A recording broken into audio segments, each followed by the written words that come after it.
বাংলাদেশ জাতীয়তাবাদী দল BNP Saudi আরব পশ্চিম অঞ্চল কেন্দ্রীয় কমিটির সাবেক অর্থ বিষয়ক সম্পাদক ও বর্তমান আহ্বায়ক কমিটির সিনিয়র সদস্য ফেনী জেলা জাতীয়তাবাদী ঐক্য পরিষদের সাধারণ সম্পাদক নুরুল আফসারের পিতা মরহুম আব্দুল মালিক সাহেবের স্মরণে শোকসভা ও দোয়া মাহফিল অনুষ্ঠিত হয় সৌদি আরব জেদ্দার একটি হলরুমে। সৌদি আরব জেদ্দা থেকে প্রতিনিধি জামাল হোসেন স্বপনের তথ্যচিত্রে বিস্তারিত। ফেনী জেলা জাতীয়তাবাদী ঐক্য পরিষদের সভাপতি মোস্তাফিজুর রহমান শিবলুর সভাপতিত্বে প্রধান অতিথি হিসেবে উপস্থিত ছিলেন সৌদি আরব পশ্চিমাঞ্চলে বিএনপির যুগ্ম আহ্বায়ক ও সভাপতি জেদ্দা মহানগর বিএনপি এবং নোয়াখালী ৫ কোম্পানিগঞ্জ কবিরহাট আসনে বিএনপির মনোনয়ন প্রত্যাশী সিআইপি কেফায়েতুল্লাহ চৌধুরী কিসমত। প্রধান বক্তা সৌদি আরব পশ্চিমাঞ্চল বিএনপির যুগ্ম আহ্বায়ক গিয়াসউদ্দিন। বিশেষ অতিথি সৌদি আরব পশ্চিমাঞ্চল বিএনপির যুগ্ম আহ্বায়ক মঈন চৌধুরী। বিশেষ অতিথি সৌদি আরব পশ্চিমাঞ্চল বিএনপির সাবেক সাংগঠনিক সম্পাদক প্রকৌশলী নুরুল আমিন। বিশেষ অতিথি সৌদি আরব পশ্চিমাঞ্চল কেন্দ্রীয় যুবদলের সাধারণ সম্পাদক শেখ মুস্তাক আহমেদ। সৌদি আরব পশ্চিমাঞ্চল কেন্দ্রীয় জাসাসের সভাপতি রফিক চৌধুরী। জেদ্দা মহানগর বিএনপির সাধারণ সম্পাদক শফিক আহমেদ।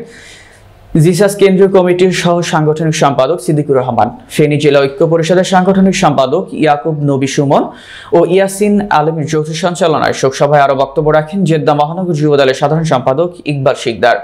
ফেনী জেলা ঐক্য পরিষদের সহ সভাপতি ইসমাইল হোসেন, নজরুল ইসলাম, মহানগর বিএনপি নেতা মোহাম্মদ শাহ আলম, যুবদল নেতা মঞ্জুরুল হাসান আলভি, ওমর ফারুক সানি, ইউসুফ গাজী, তৌফিক আহমেদ। এ সময় সৌদি আরব পশ্চিমাঞ্চল বিএনপি যুবদল ও জেদ্দাস্থ ফেনী জেলা জাতীয়তাবাদী ঐক্য পরিষদের নেতাকর্মীরা উপস্থিত ছিলেন। শোকসভায় বক্তারা বলেন, মরহুম আব্দুল মালিক একজন শতবর্ষী মানুষ ছিলেন। মৃত্যুকালে ওনার বয়স হয়েছিল ১০৫ বছর। এই সুদীর্ঘ জীবনে তিনি সামাজিক এবং রাষ্ট্রীয়ভাবে অসংখ্য সেবামূলক কার্যক্রমের সাথে সম্পৃক্ত ছিলেন। শেষে সৌদি আরব পশ্চিমাঞ্চল বিএনপি সাবেক সাংগঠনিক সম্পাদক প্রকৌশলী নুর আমিনের দোয়া পরিচালনার মধ্যে দিয়ে মরহুম আব্দুল মালিকের আত্মার মাগফিরাত এবং দেশ ও জাতির মঙ্গল কামনা করে সভার সমাপ্তি ঘোষণা করেন। আমরা যারা ভাইরা বিভিন্ন সংসার করে তার সম্পর্কে কিছু বলা, তার জন্য দোয়া করা। সর্বপ্রথম আমি মনে করি আমরা সবাই তো কয়লার খনি সম্পর্কে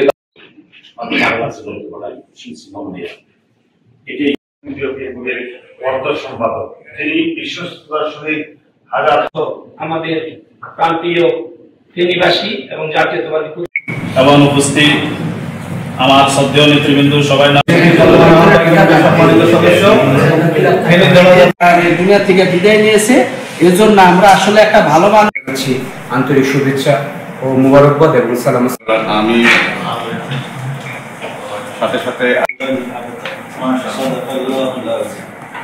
অন্তরস্থল থেকে সৌদি আরব পশ্চিমাঞ্চল বিএনপিকে ধন্যবাদ জানাই।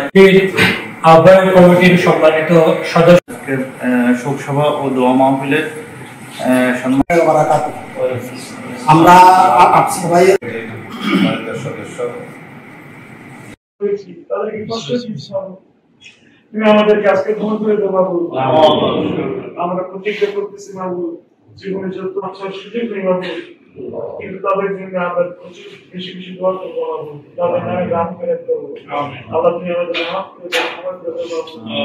আল্লাহ তুমি মান নেই বলা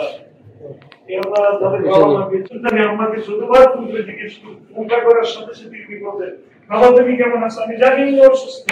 উনি হাসপাতালের বেডে শোয়া, ফোন করে করে বলেন বাবা তুমি কেমন আছো। প্রত্যেকের বাবাকে আপনারা ফোন করে করে বলুন, দেখবেন তারা বলবেন বাবা তুমি কেমন আছো। উনি যে নিজে অসুস্থ এটা কখনই বলে না, প্রকাশ্যে করে না বাবু। ইহল্লা সেই বাবা মাকে আমরা চিনে না জেনে অনেক কষ্ট বেশি পাবো, অনেক কষ্ট কিছু বাবা। তুমি আমাদেরকে ক্ষমা করে দাও বাবা, আমরা ধ্বংস হয়ে যাবো বাবা। তুমি যে আমাদেরকে ক্ষমা করে আমরা ধ্বংস হয়ে যাবো বাবা। আমি ধ্বংস হয়ে যাবো বাবা। আমি জানি আমার বাবার সাথে অনেক রাগ করছি বাবা। আমার খুব ইচ্ছে ছিল আমি দেশে যাবো।